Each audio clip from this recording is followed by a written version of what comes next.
Jacob's ladder. Okay. Do you want to delve into that momentarily? Because that's a very striking image and one that's rooted in ancient shamanic tradition as well. The notion of a liana between heaven and earth. Jacob's vision is definitely that. So that's another example of a hierarchy. Yeah, but I think it's another example also of, if you look at these stories, these ancient stories with the wrong perspective, they look completely arbitrary and random and as if they were just inventions, pure inventions. But if you use just the basic categories of these cosmologies themselves, then they become pretty self-evident. Like, why is there a ladder between heaven and earth? I mean, if you're thinking materially, why is there a ladder between heaven and earth? It doesn't make any sense. But if you think in terms of an ancient cosmology where everything is based on the idea of heaven joining earth, then obviously there's a ladder between heaven and earth. And a relationship between the abstract and the concrete, and a relationship between the infinite and the finite, and the relationship between the psychological and the material. And that has to be a structure with some intermediary levels. Yeah.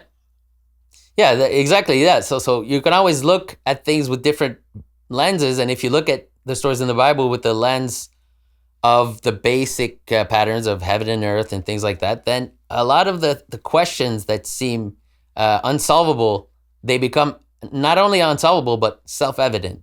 So like, why is there a tree in the Garden of Eden? Self-evident. Why is there a ladder in Jacob's dream? Self-evident. It's always just the connectors of heaven and earth. Boom.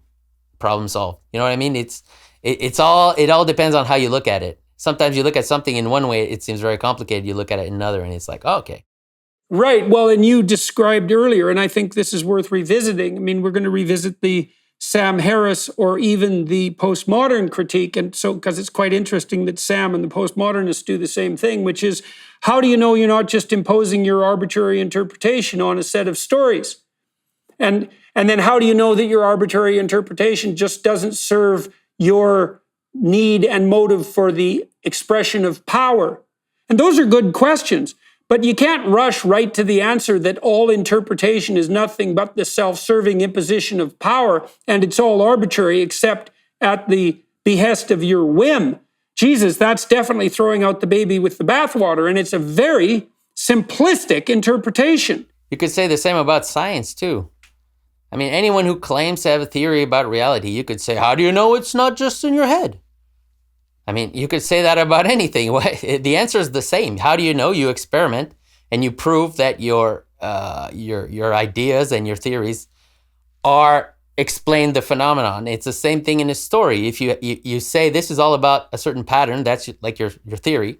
Well, I can prove it to you. I'll read the story and I'll show you that it's always an expression of this pattern. So you prove it in exactly the same way as science proves its theories. You can also prove it the same way that Kierkegaard and the existentialists insisted. And I would say this is basically an act of faith, which is you can take the pattern and you can act it out in the world. You can use it to govern your perceptions and to rule your actions, and then you can see what happens in your life.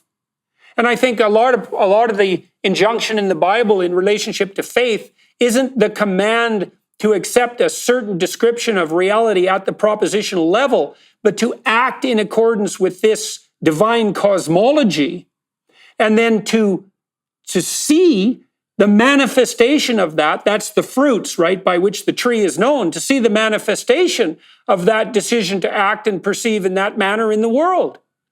And that is a fundamental test, and I do think that's something that has to be done at the level of the individual. That's definitely something that Kierkegaard stressed immensely, and that people like Solzhenitsyn and Jung and Dostoevsky, for that matter, also insisted upon. Not that there's not a communal element, right? Because we need to strive to do that together, to manifest our individual responsibility. But fundamentally, the test is pragmatic and almost like an engineering test, which is take the story, act it out, and stress test it. See if it helps you overcome the insuperable obstacle, and see if it protects you from nihilism and despair, and see if it orients you properly in relationship to yourself and other people, and see what it does with your relationship with women and with children and with your parents. And you can test the story that way. And as far as I can tell, the Bible, it is the compilation of stories that have been tested in that way. Yes, exactly. Yes, you can test it within the text to know if your interpretation of the text makes sense within the text. And like you said, that's even a higher level. I would say you could test it with reality, and then it's another story. And if you know the Bible very well and you understand the stories, you might start to discover that the patterns that are described in the Bible are also happening to you all the time, whether you want it or not, by the way. Yes, well, this is something Jung pointed out. He said, look, whether you know it or not, you're in the grips of a myth.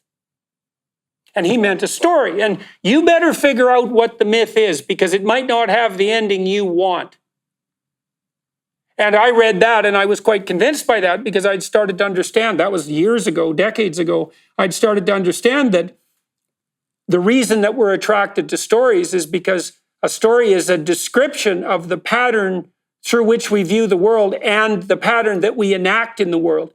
And we value stories because we want interpretive patterns to make sense out of the complexity of things. And then the question is, well, what story are you acting out? And the premature neo-Marxist rejoinder to that is, well, we're all acting out a story of power and domination. And I think that's preposterous.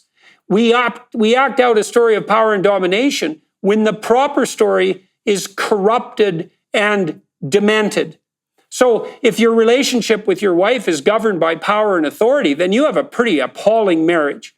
And if all you do is dominate and tyrannize your children, well, good luck with that. And if you bring the same attitude towards your friendships and your business relationships, you're not going to have any friends. You might have cronies or bully henchmen, and you're certainly not going to be successful in any voluntary business arrangement.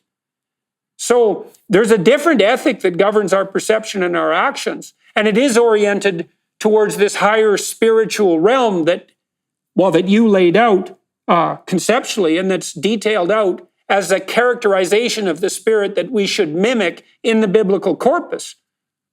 I think that's all become quite clear on the cutting edge of cognitive science, let's say. Yeah, you can't. Part of the narratives of the Bible is to move from a state of competition where it's just raw competition. I think kind of what you were describing here with just imposition of power. So there's the realm of competition, and that's symbolized by a cycle. And then it might look like a fun thing to be in the realm of competition, but it's not, because you always end up, sometimes you're on top, sometimes you're at the bottom, and it's a painful experience, right? So what you want is to have a solution to that competition at one point. So a lot of the stories in the Bible of competing brothers are about exactly that. So Jacob and Esau, and right, it's zero-sum competition, because you do have a competitive relationship in some sense between Adam and Eve, because there's an adversarial relationship there, though, that's bound in a higher order. It's not competition over a finite set of limited resources.